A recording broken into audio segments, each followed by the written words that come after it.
चलो स्टार्ट करते हैं आज की क्लास को। आज हम पढ़ेंगे केमिकल इक्वेशंस। क्या होती हैं केमिकल इक्वेशंस? देखो, जब भी हम किसी केमिकल चेंज को रिप्रेजेंट करते हैं उसको बोलते हैं केमिकल इक्वेशंस।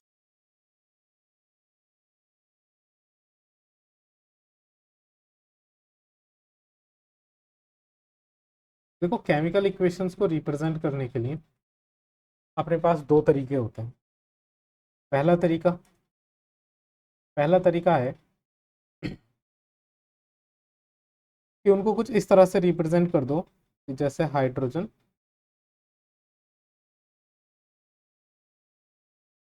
प्लस ऑक्सीजन, ये दोनों मिलके क्या बनाते हैं? वाटर बनाते हैं। पहला तरीका तो ये है कि इनके सीधे सीधे नाम लिख के रिप्रेजेंट कर दो। इधर देखोगे तो ये हाइड्रोजन और ऑक्सीजन, ठीक है, ये क्या है? ये है रिएक्टेंट्स,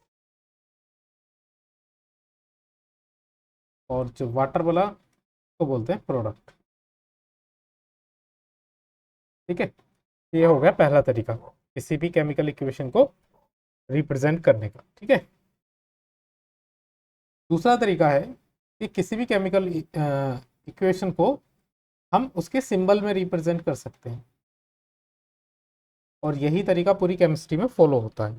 ठीक है, सिंबल में किस तरह से? जैसे हाइड्रोजन के लिए यूज करते हैं H2 और ऑक्सीजन के लिए यूज करते हैं O2। H2 और O2 मिलके वाटर का सिंबल क्या होता है? H2। ठीक है, ये हो गया दूसरा तरीका।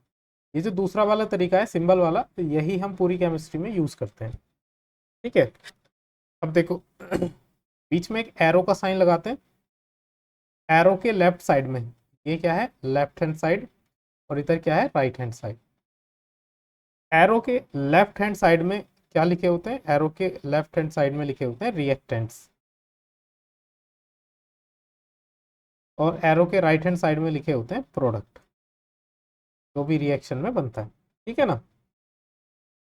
अच्छा, रिएक्टेंट्स अगर दो से ज्यादा हैं, जैसे यहाँ पे रिएक्टेंट्स दो से ज्यादा हैं, तो बीच में किस चीज का साइन लगाते हैं? प्लस का। वैसे ही अगर प्रोडक्ट भी दो से ज्यादा बन रहे हैं, एक से ज्यादा बन रहा है, तो बीच में किस चीज का साइन लगाएंगे? प्लस का। ठीक है, जैसे अगर एक इक्वेशन लिखें यहाँ पे Zn और प्लस H2SO4, जब हम जिंक की रिएक्शन, ठीक है, H2SO4 सल्फ्यूरिक एसिड से कराते हैं तो ZnSO4 मिलता है, प्लस साथ में हाइड्रोजन गैस निकलता है। ठीक है, अब देखो यहाँ पे Zn और H2SO4, ये Zn और H2SO4 क्या है? ये है रिएक्टेंट्स। इन दोनों के बीच में किस चीज का साइन लगा हुआ है? प्लस का। ठीक है, इधर देखेंगे ZnSO4 प्लस हाइड्रोजन गैस हमको मिल रही है, तो ये हमको जो भी मिला इसको क्या बोलेंगे? प्रोडक्ट। जब भी एक से ज्यादा रिएक्टेंट हो या प्रोडक्ट हो तो उनको बीच में किस चीज से जोड़ते हैं? प्लस के साइन से। अच्छा, रिएक्शन के LHS साइड और RHS साइड कहाँ से देखते हैं? इस एरो के सिंबल से। ठीक है, इतनी बात क्लियर हो गई? चलो, अब ये जो केमिकल रिएक्शंस होती हैं ये दो तरह की होती हैं, एक तो बैलेंस और एक अनबैलेंस। बैलेंस एंड अनबैलेंस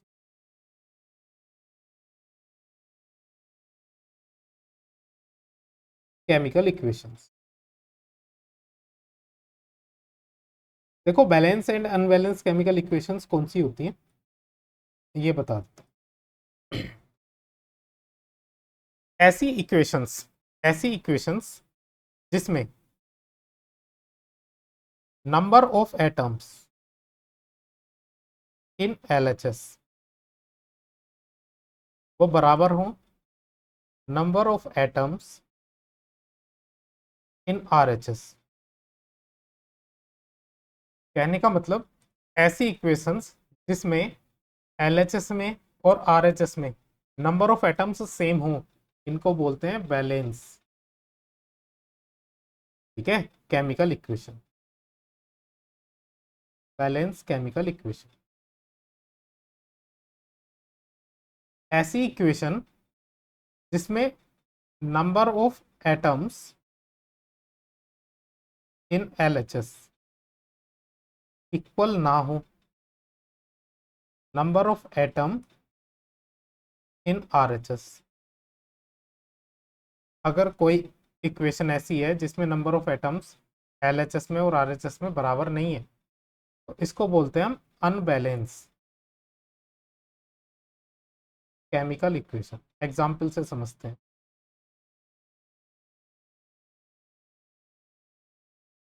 देखो एक एग्जाम्पल लेते हैं। एग्जाम्पल जैसे हमने यही लिया, हाइड्रोजन और ऑक्सीजन, इन दोनों को मिलाकर के क्या बना अपने पास, वाटर, जिसको हम बोलेंगे क्या, H2O। ठीक है। अब देखो जो इसमें LHS साइड है, ठीक है, ये है अपने पास LHS साइड। LHS साइड में एटम्स देखते हैं। पहले हाइड्रोजन का एटम देखते हैं। हाइड्रोजन के कितने एटम्स हैं इसके पास, दो। LHS साइड में हाइड्रोजन H के बेस में दो लगा हुआ है ना, तो इसका मतलब हाइड्रोजन दो हैं LHS में। और ऑक्सीजन कितने हैं LHS साइड में, दो। ठीक है। अच्छा चलो RHS साइड में देखते हैं। RHS साइड में हाइड्रोजन कितने हैं, दो। लेकिन RHS साइड में ऑक्सीजन कितने हैं, वन। तो यहाँ पे देखो हाइड्रोजन तो बैलेंस है दोनों तरफ, इधर भी दो हैं, इधर भी दो हैं। लेकिन ऑक्सीजन इधर दो हैं, इधर एक है, ऑक्सीजन बैलेंस नहीं है। तो अभी अगर इस रिएक्शन को देखा जाए तो ये रिएक्शन कैसी है, अनबैलेंस्ड।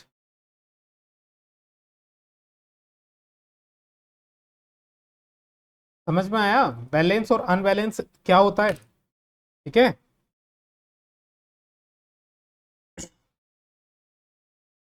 जल्दी बताओ, समझ में आया तो एक थम्स अप दो जरा, फिर आगे चलते हैं। फिर तुम्हें बताते हैं कि कैसे अनबैलेंस इक्वेशन को हम बैलेंस करते हैं। ठीक है।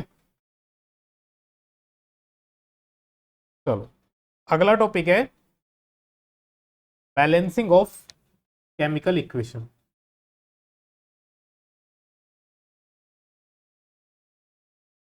Balancing of chemical equation.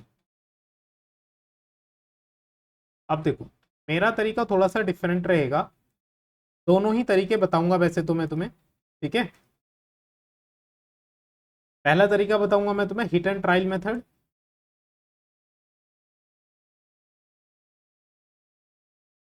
सबसे पहले हम यही कोशिश करेंगे लगाने की। अगर हिट एंड ट्रायल मेथड से हम नहीं कर पा रहे हैं तो एक इसका ऑर्डिनरी मेथड है। ठीक है। वो भी सीखेंगे, वो किस तरह से हम यूज करेंगे। ठीक। चलो सबसे पहले बात करते हैं हिट एंड ट्रायल मेथड की। ठीक है। हिट एंड ट्रायल मेथड में हम कैसे बैलेंस करते हैं केमिकल रिएक्शंस को। तो एग्जांपल ले लेते हैं, एक केमिकल रिएक्शन ले लेते हैं। मान लो Fe की रिएक्शन हो रही है H2O वाटर से। ठीक है। आयरन की रिएक्शन जब वाटर से होती है तो बनता है Fe3O4 प्लस साथ में क्या बनता है, हाइड्रोजन गैस। ठीक है। अब देखो हिट एंड ट्रायल मेथड क्या रहता है, देखो बैलेंसिंग केमिकल बैलेंसिंग जो करते हैं हम इक्वेशंस में, उसमें क्या बैलेंस करते हैं हम, कि जितने ही भी number of atoms LHS side में है उतने ही number of atoms RHS side में होने चाहिए। एटम्स किस किस चीज के, जितने भी एलिमेंट पार्टिसिपेट कर रहे हैं। जैसे इस रिएक्शन में एक एलिमेंट पार्टिसिपेट कर रहा है आयरन का, एक हाइड्रोजन का और एक ऑक्सीजन का। इसमें तीन एटम्स पार्टिसिपेट कर रहे हैं। ठीक है। आयरन, हाइड्रोजन और ऑक्सीजन। तो ध्यान रखना जितने एलिमेंट्स पार्टिसिपेट करते हैं इधर भी वही एलिमेंट होंगे, बस उनका अरेंजमेंट अलग हो जाएगा। ऐसा नहीं होगा कि यहाँ पे देखो एक तो Fe है ना, एक हाइड्रोजन है और एक ऑक्सीजन है, तीन ही एलिमेंट तो हैं इधर LHS साइड में। RHS साइड में ये तीनों ही होने जरूरी हैं, Fe, H और O। और ध्यान रखना इनसे अलग कोई और भी नहीं आ सकता। कभी सोचो इधर एक नया आई आ गया तो मतलब कोई नया बन नहीं सकता है, ध्यान रखना। ठीक है। रहेंगे एलिमेंट यही जो LHS में रहेंगे, बस इनका अरेंजमेंट चेंज हो जाएगा। और अरेंजमेंट चेंज होने की वजह से इनका नाम भी चेंज हो जाएगा। ठीक है। अब हमें सीखना है बैलेंस करना, किस तरह से बैलेंस करते हैं। देखो सबसे पहले हम बैलेंस करते हैं मेटल को, फिर नॉन मेटल को। ठीक है। मेटल, नॉन मेटल, फिर ऑक्सीजन, सबसे लास्ट में हाइड्रोजन। इस तरह से बैलेंस करते हुए चलते हैं। कैसे बैलेंस करते हैं? सबसे पहले मेटल देखो, इसमें Fe है ना, आयरन है मेटल, ठीक। इधर Fe कितना है? इधर Fe के कितने एटम है? 3, ठीक। सॉरी, इधर Fe के कितने एटम है? एक, एक ही तो लिखा हुआ है Fe। और इधर Fe को देखा जाए तो Fe के बेस में 3 लिखा हुआ है, तो इधर आयरन के कितने एटम्स हैं? 3। इधर तो 3 एटम है, इधर एक एटम है, तो कैसे बैलेंस करेंगे? अगर मैं इस, देखो बैलेंस करने के लिए हमेशा मल्टीप्लाई करेंगे हम। जैसे ये हाइड्रोजन है, हाइड्रोजन के अगर हमें 2 एलिमेंट बनाने हैं तो इसके आगे 2 लिख देंगे, तो ये हो गया 2 हाइड्रोजन। मैंने बोला ये है H2O, ये एक साथ लिखा हुआ है H2O, ठीक है। तो अगर मुझे ऑक्सीजन के 2 एटम लगाने हैं, अभी इसमें क्या है, हाइड्रोजन के 2 एटम है, देखो हाइड्रोजन के बेस में 2 लिखा हुआ है, और ऑक्सीजन का एक ही एटम है। अगर मुझे ऑक्सीजन के 2 एटम बनाने हैं तो मैं इधर नहीं लगाऊंगा 2, कभी सोचो कि यहाँ पे 2 लगा दो, ऑक्सीजन भी 2 हो गया। ऐसा करने से पूरा का पूरा फॉर्मूला चेंज हो जाएगा। हम जानते हैं कि फॉर्मूला होता है H2O वाटर का। तो अगर मुझे 2 मॉलिक्यूल चाहिए या 2 एटम चाहिए ऑक्सीजन के, तो मैं इस H2O के पूरे आगे 2 लगाऊंगा, और जैसे ही मैं H2O के आगे 2 लगाऊंगा तो अब मेरे पास हाइड्रोजन भी ऑटोमेटिकली बढ़ जाएंगे। मुझे बढ़ाने क्या थे? ऑक्सीजन, लेकिन क्योंकि ये पूरा फॉर्मूले में लिखा हुआ है तो मैं ऐसे तो ऑक्सीजन को बढ़ा नहीं सकता, तो मुझे इस पूरे के आगे 2 से मल्टीप्लाई करनी पड़ेगी। अब जैसे ही 2 से मैंने मल्टीप्लाई करी तो ऑक्सीजन के साथ साथ हाइड्रोजन भी बढ़ गया। हाइड्रोजन कितना था पहले? 2, अब 2 से मल्टीप्लाई हो गई। तो देखो जैसे ये लिखा हुआ है ना हाइड्रोजन, अगर मैं 2 से मल्टीप्लाई कर दूं तो अब ये 2 दूनी 4 हाइड्रोजन हो गए। अगर जैसे लिखा हुआ है हाइड्रोजन, मैं 3 से मल्टीप्लाई कर दूं तो 3 टू जा 6 हाइड्रोजन काउंट होंगे अब ये, ठीक है। इस तरह से काउंट होते हैं, ध्यान रखना। अगर मैं लिख दूं 4 × S2 तो 4 टू जा 8 हाइड्रोजन। समझ में आया? चलो अब इसको देखते हैं। देखो यहाँ पे आयरन कितने हैं? 3, और इधर आयरन कितना है? 1, तो इधर भी 3 बनाने पड़ेंगे। अब 3 बनाने के लिए मुझे इधर किससे मल्टीप्लाई करनी पड़ेगी? 3 से। आयरन कितने हो गए इधर? अब 3 आयरन हो गए, और इधर भी आयरन कितने हैं? 3 आयरन हो गया बैलेंस, ठीक है। दोनों तरफ 3 3। चलो अब ऑक्सीजन को देखते हैं, ठीक है। ऑक्सीजन को देखते हैं। ऑक्सीजन कितने हैं इधर? ऑक्सीजन है इधर 1, और इधर ऑक्सीजन कितने हैं? 4, ठीक है भाई, इधर ऑक्सीजन है 4। तो भाई देखो ऑक्सीजन तो बैलेंस करने पड़ेंगे। इधर 1 है लेकिन मुझे 4 बनाने हैं, तो इधर 4 से मल्टीप्लाई करनी पड़ेगी। अच्छा इधर का 3 हट गया क्या? इधर 4 से मल्टीप्लाई करनी पड़ेगी। अब इधर मैंने ऑक्सीजन बढ़ाए, साथ में हाइड्रोजन भी बढ़ गए नहीं? ऑक्सीजन बैलेंस हो गए, बिल्कुल सही बात, ऑक्सीजन हो गए हैं बैलेंस, ठीक है। चलो अब देखते हैं भाई हाइड्रोजन। हाइड्रोजन कितने हैं इधर? बताओ जरा, कौन बताएगा मुझे हाइड्रोजन कितने हैं इधर? 8, और इधर हाइड्रोजन कितने हैं? अच्छा मुझे 2 से 8 करने हैं, तो बताओ क्या करना चाहिए? अगर मैं इसमें 4 से मल्टीप्लाई कर दूं तो 4 टू जा 8, 8 हाइड्रोजन हो गए, सही है। अब यहाँ पे एक बार फिर से चेक करते हैं शुरू से, ठीक है, कंफर्म करने के लिए। देखो इधर आयरन कितने हैं? 3, इधर आयरन कितने हैं? 3, आयरन बैलेंस है। इधर ऑक्सीजन कितने हैं? देखो 4 से मल्टीप्लाई हो रही है ऑक्सीजन में, तो ऑक्सीजन कितने हैं? 4, इधर ऑक्सीजन कितने हैं? 4, हाइड्रोजन कितने हैं? 4 दूनी 8, और इधर हाइड्रोजन कितने हैं? 8। सारी चीज़ें बैलेंस हो गई। ये होता है हिट एंड ट्रायल मेथड, कि बारी बारी से हमें चेक करना है और नंबर्स को सेट करने की कोशिश करनी है, ठीक है। अब देखो ऑर्डिनरी मेथड क्या होता है, इसी इक्वेशन को ऑर्डिनरी मेथड से सीखते हैं, ठीक। ये समझ में आ गया हिट एंड ट्रायल मेथड। चलो अब देखो, अभी तो प्रैक्टिस करेंगे, हम बहुत सारी प्रैक्टिस करेंगे, आज इसी की प्रैक्टिस करेंगे। ये मेथड तुम्हें आ जाएगा बहुत अच्छे से, क्योंकि मैं जानता हूँ कि तुम्हें सबसे ज़्यादा प्रॉब्लम इन्हीं इक्वेशन को बैलेंस करने में हो रही होगी। किस किस बच्चे को बैलेंस करने में प्रॉब्लम हो रही है, ज़रा ये बता दो मुझे।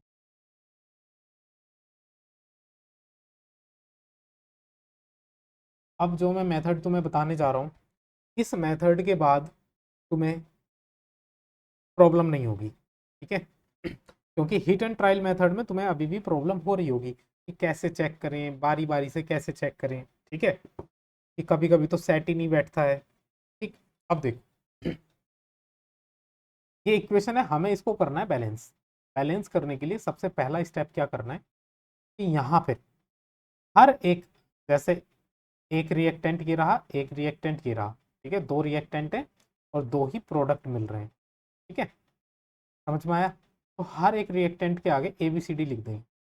ये ए हो गया, ये बी हो गया, ये सी हो गया, ये डी हो गया। दो रिएक्टेंट थे, दो प्रोडक्ट थे, ए बी सी डी हमने लिख दी हर एक के आगे। अब हमें क्या करना है, हमें इन ए बी सी डी की वैल्यू ही तो फाइंड करनी है। जब हम बैलेंस करते हैं किसी भी इक्वेशन को, तो इन्हीं रिएक्टेंट के सामने ही तो कुछ नंबर आते हैं, जैसे यहाँ पे 3 आया, यहाँ पे 4 आया, यहाँ पे 4 आया, इन्हीं के नंबर तो पता लगाने हैं हमें। अब देखो कैसे लगाने हैं इनके नंबर। अब हमें करना है कंपेयर।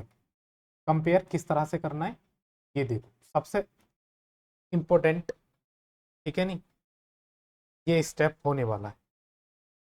कंपेयर कैसे करना है, जैसे इधर एफ ई के एलिमेंट एटम्स को देखते हैं, इधर एफ ई के टोटल एटम्स कितने हैं, ए, क्योंकि ए से मल्टीप्लाई हुई है नहीं, तो इधर एफ ई के एटम्स कितने हैं, ए। अभी एफ ई के एटम्स देख रहे हैं, एल एच एस साइड में एफ ई के एटम्स कितने हैं, ए, equals to R H S side में एफ ई के एटम्स कितने हैं, अगर मैं लिखूं 4H2, तो टोटल कितने एटम्स हो गए हाइड्रोजन के, इस नंबर की मल्टीप्लाई 2 से करेंगे, कितने एटम्स हो गए, जल्दी बताओ, 4 2 8। अगर मैं लिखूं CH2, मतलब ये ये जो C लिख रहा हूं मैं, ये एक ABCD वाला C है, कोई एलिमेंट नहीं है, मैंने लिखा CH2, तो टोटल कितने एलिमेंट हो गए, C की मल्टीप्लाई 2 में करूंगा तो 2C हो गए नहीं, हाइड्रोजन के टोटल एलिमेंट, है नहीं। वैसे यहाँ पे लिखा हुआ है CFE3, तो टोटल कितने एलिमेंट हो गए Fe के, 3C। अरे समझ में आया, ये हो गया Fe हो गया हमारा दोनों तरफ कंप्लीट। Fe के एलिमेंट LHS में है ए एटम्स, और RHS में कितने हैं, 3 × C, 3C। Fe हो गया कंप्लीट। अब दूसरा एलिमेंट पकड़ते हैं, दूसरा एलिमेंट क्या है, हाइड्रोजन। अच्छा हाइड्रोजन के देखते हैं, इधर कितने एटम्स है हाइड्रोजन के, 2 × B, तो 2B एटम्स है हाइड्रोजन के, इक्वल्स टू, इधर देखते हैं हाइड्रोजन के कितने एटम्स हैं, 2 × D, कितने एटम्स हैं, ठीक है, हाइड्रोजन भी कंप्लीट। अब तीसरा एटम कौन सा बचा, ऑक्सीजन।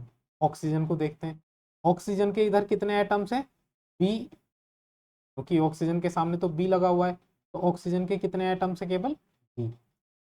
इधर ऑक्सीजन के कितने एटम्स हैं, देखो 4 तो ये रहे, और आगे सी से मल्टीप्लाई हो रही है, तो 4 की मल्टीप्लाई सी से कर देंगे, कितना आ गया, 4C। अभी मुझे केवल ये बताओ कि ये किस किस को समझ में आया, यही है बस मेन स्टेप, ठीक है, कि दोनों तरफ हमें क्या करना है, दोनों तरफ हमें केवल और केवल एटम्स को कंपेयर करना है।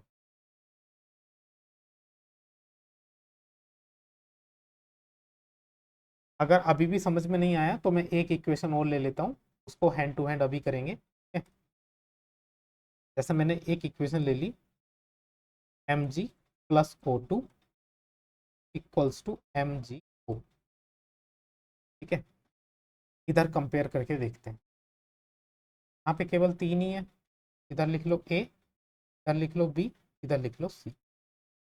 सबसे पहले मैग्नीशियम Mg के एलिमेंट देखेंगे, LHS में Mg के एलिमेंट कितने हैं, A, RHS में Mg के एलिमेंट कितने हैं, C, ठीक है, कि Mg के सामने C लिखा हुआ है। चलो अब ऑक्सीजन के एलिमेंट देखेंगे, ऑक्सीजन के किधर है, सॉरी एटम्स देखेंगे, ऑक्सीजन के एटम्स किधर कितने हैं, इतने, 2 × B,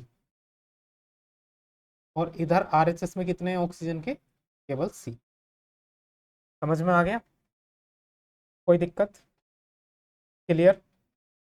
अब देखो हमें इन इक्वेशन से A B C और D बन रहा हो तो D, इन चारों की वैल्यू निकालनी है। चारों की वैल्यू कैसे निकालनी है मैं बता देता हूँ। क्या मैं इसको ऐसे लिख दूं, 2 से 2 कट जाएगा, B = D लिख दूं, कोई दिक्कत नहीं है, है ना, कोई दिक्कत नहीं होनी चाहिए। चलो अब किसी भी एक नंबर की, किसी भी एक वेरिएबल, अपनी ऊपर वाली इक्वेशन में 4 वेरिएबल है ना, ए बी सी डी, अपनी इच्छा से किसी भी एक वेरिएबल की वैल्यू 1 पुट कर दो, किसी भी एक की। मैं पुट कर रहा हूं सी की वैल्यू 1, मैं सी की वैल्यू 1 पुट कर रहा हूं, तो ए की वैल्यू कितनी आ गई? ए की वैल्यू आ गई 3 × 1, ए की वैल्यू आ गई 3। ठीक है। अच्छा, बी की वैल्यू कितनी आ गई? 4 × 1, बी की वैल्यू आ गई 4। अब बी की वैल्यू 4 है तो डी की वैल्यू भी कितनी आ गई? 4। बस अब इनकी वैल्यूज रख दो, वैल्यूज रखते हैं। ए की वैल्यू कितनी आई है? 3, तो ये हो जाएगा 3 × Fe प्लस बी की वैल्यू कितनी आई है? 4, तो 4 × H2O। सी की वैल्यू कितनी आई है? 1, 1 तो ऐसे ही लिख देंगे Fe3O4 प्लस डी की वैल्यू कितनी आई है? 4, तो 4 × H2। देखो हमने यही बैलेंस करी थी क्या? 3 4 1 4, 3 4 1 4। अब देखो यहाँ पे अगर मैं इस इक्वेशन में पुट करूं b = 1, अगर मैं b की वैल्यू 1 पुट करूं तो यहाँ से 2 × 1 = c आ जाएगा। कहने का मतलब c की वैल्यू कितनी आ जाएगी? 2। और a की वैल्यू भी कितनी आ जाएगी? 2, क्योंकि c की वैल्यू हम 2 निकाल चुके। तो इक्वेशन क्या हो जाएगी? a की वैल्यू है 2, तो 2 × mg प्लस b की वैल्यू 1 पुट करिए तो ऐसी, और c की वैल्यू निकाली है 2, तो 2 × mgo। बताओ जरा, क्लियर हुआ? क्यों भाई, ये तरीका किस किस को समझ में आया भाई?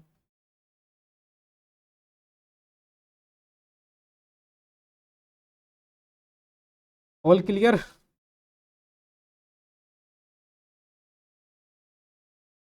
तो कुछ अब एग्जाम्पल्स करते हैं ना।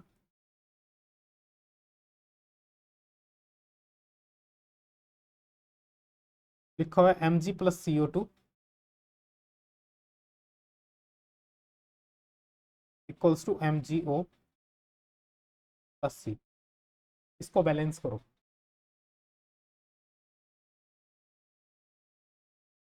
सबसे पहले कोशिश करेंगे कि hit and trial method use करें। ठीक है।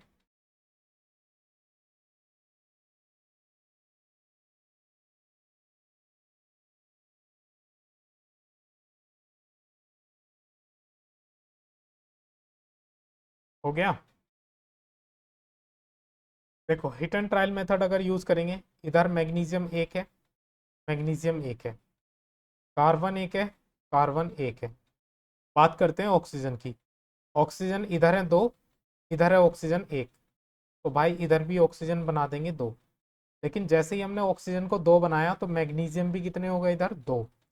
लेकिन इधर मैग्नीशियम कितना है? 1, तो इधर भी मैग्नीशियम को 2 बना देंगे। ये हो गया बैलेंस। ठीक है। चलो, AlOH का होल थ्राइस। हाँ बताओ, क्या हुआ भाई बासु?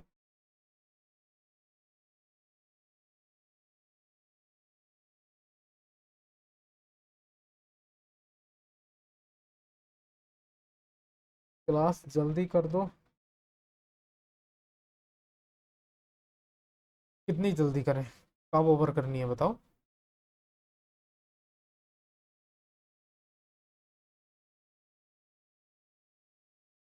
चलो ठीक है, 10 15 की। इस इक्वेशन को बैलेंस करो।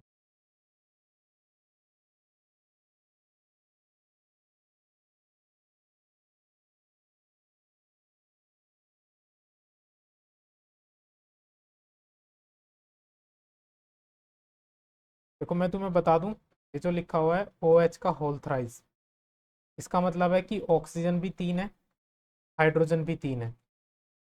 अगर मैं किसी भी चीज़ से मल्टीप्लाई करता हूँ, जैसे मान लो मैं इधर 2 से मल्टीप्लाई करता हूँ, तो इस कंडीशन में एल्यूमिनियम तो 2 हो जाएंगे, लेकिन ऑक्सीजन कितने हो जाएंगे? ऑक्सीजन 3 टू जा 6।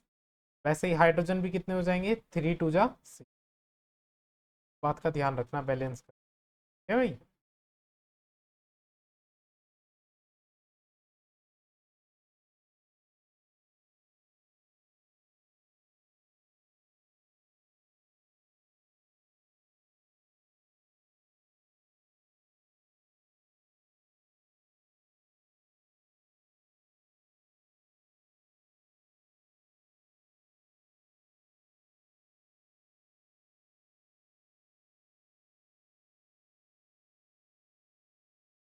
भाई तो देखो, पहले इसको हिट एंड ट्रायल मेथड से करें। हिट एंड ट्रायल मेथड से जब हम इसको करेंगे तो देखो, सबसे पहले एल्यूमिनियम इधर कितने हैं? 1। एल्यूमिनियम इधर है 2, तो इधर भी 2 बनाओ। ठीक है? अब एल्यूमिनियम इधर हो गए 2, इधर भी हो गए 2। अब करते हैं ऑक्सीजन को बैलेंस। ऑक्सीजन इधर कितने हैं भाई? 3 टू जा 6, इधर है 6। इधर ऑक्सीजन कितने हैं? इधर 3, ठीक है, और इधर 1। चलो अभी के लिए रहने देते हैं। हाइड्रोजन और देख लेते हैं। हाइड्रोजन कितने हैं? इधर 6 ना, और इधर हाइड्रोजन कितने हैं? 2। अगर मैं हाइड्रोजन को 6 करूंगा तो 3 से मल्टीप्लाई करनी पड़ेगी। अब देखो 3 से मल्टीप्लाई करने पर क्या हुआ? इधर ऑक्सीजन कितने हो गए? 3 तो ये रहे, 3 ये रहे, ऑक्सीजन भी 6 हो गए, और हाइड्रोजन तो 6 हो ही गए। कहने का मतलब हाइड्रोजन बैलेंस करने के साथ साथ ऑक्सीजन भी बैलेंस हो गया। चलो अगर ऐसे नहीं समझना था तो देखो, मान लो कि तुम्हें पता ही नहीं चल रहा था कि क्या करना है, तो उस कंडीशन में हम क्या करते? जैसे ये लिखा हुआ है AlOH का whole thrice Al2O3 plus H2, तो हमें क्या लिखना है? यहाँ पे A, यहाँ B, यहाँ C। पहले एल्यूमिनियम को देखते हैं। एल्यूमिनियम के इधर कितने हैं? एक एटम। इधर एल्यूमिनियम का कितना है? 2 × B, ठीक है। चलो ऑक्सीजन का कितना है? 3 तो ये रहे, और A ये रहे, तो ऑक्सीजन का है 3A। इधर ऑक्सीजन का कितना है? 3 ये रहे, B ये रहे, 3B। लेकिन ऑक्सीजन यहाँ भी है, तो बीच में प्लस भी लगाएंगे। इधर ऑक्सीजन कितना है? तो +C। अब इधर हाइड्रोजन देखते हैं। हाइड्रोजन कितना है इधर? 3A, और इधर हाइड्रोजन कितना है? 2C। ठीक है, इतनी बात क्लियर? चलो अगर मैं अब वैल्यू पुट करूं, पुट B = 1, मैं B की वैल्यू 1 पुट कर रहा हूं, ठीक है, तो A की वैल्यू कितनी आ जाएगी? 2। अब A की वैल्यू जैसी 2 आ गई, तो यहाँ पे 3 × 2 लग दो, A की वैल्यू 2, और B की वैल्यू तो 1 थी, तो 3 2 जा 6, और 6 में से 3 गए, C की वैल्यू आ गई 3। ठीक है, सारी वैल्यूज निकल गई अपने पास। सारी वैल्यू जैसे ही निकली तो वैल्यू पुट कर दो। ए की वैल्यू कितनी आई अपने पास? ए की वैल्यू आई 2, तो ये हो जाएगा 2 × AlOH का whole thrice equals to B की वैल्यू कितनी आई? 1 पुट करी थी, तो Al2O3 प्लस सी की वैल्यू कितनी आई? 3, तो 3H2O। ये हो जाएगा भाई तरीका। क्लियर?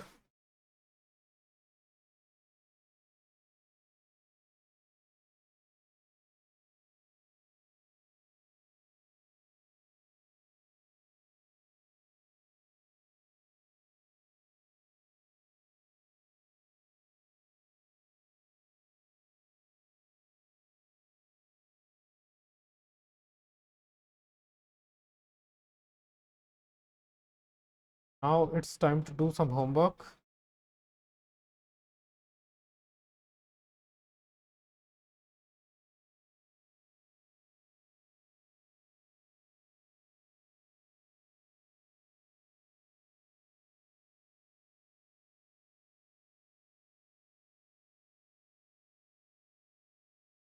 होमवर्क है, ये तुम्हारे पास 20 इक्वेशंस हैं, बैलेंस करनी है, ठीक है। नोट्स में भी हैं ये, जिसके पास नोट्स हैं बच्चे के नोट्स में से देख सकता है। ये 20 की 20 इक्वेशंस बैलेंस करके मुझे सेंड कर देनी है, ठीक है। कब तक सेंड करनी है? कल क्लास होने से पहले पहले सेंड कर देनी है, ठीक। मैंने ग्रुप में सेंड कर दिए हैं ये, इनको कर लेना है भाई।